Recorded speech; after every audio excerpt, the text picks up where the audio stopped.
të turpshëm të Edi Ramës me krimin. Nuk ka dyshim se prokuroria dhe policia e shtetit po të mos kishin marrë urdhër politik, do të procedonin në kohën më shkurtër për mandate arresti ndërkombëtare. Por ata nuk e bënin dot, sepse Akshi ishte prona private e Edi Ramës.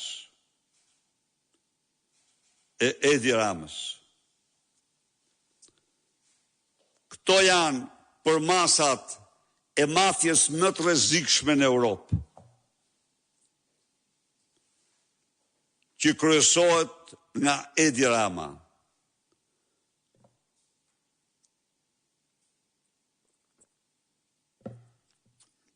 Gjithashtu, duke përshëndetur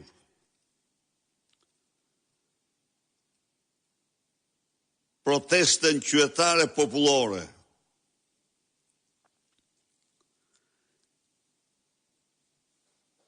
për suksesin e saj të jashtëzakonshëm,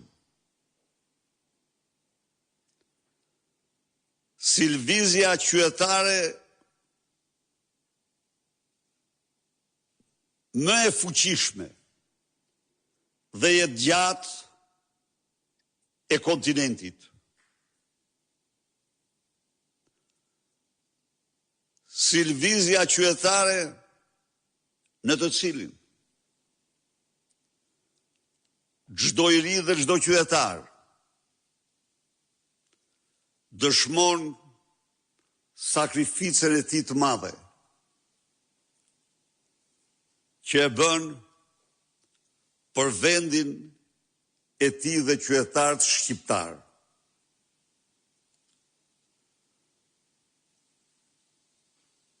Protesta që zgjat çdo orë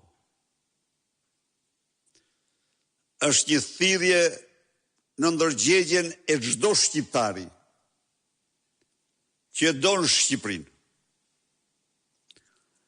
Është një thirrje në ndërgjegjen e çdo triu, e çdo të moshuari, e çdo vajze, nënë, motre, e çdo burri, djali, të mbështesin këtë protestë që bën krenar shqiptarët në mbar botën.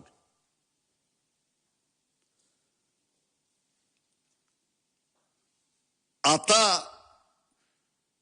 të ri, ata qytetarë që protestojnë çdo natë me orë të tëra, në të vërtet janë zëri ndërgjegjes të një shoqërie të tërë të dhunuar të shtypur. Janë zëri ndërgjegjes të interesit kombëtar.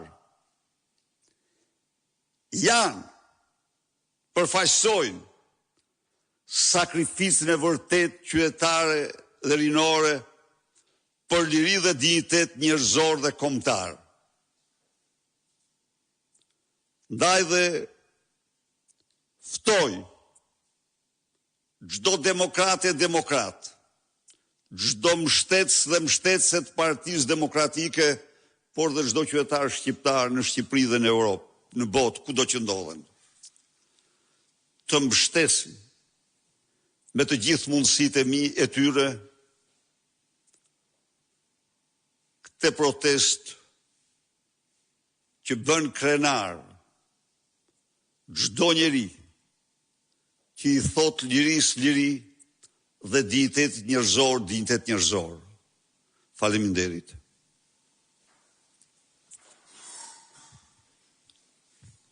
Zëvërsha Klajdi Botë, Syri Televizion.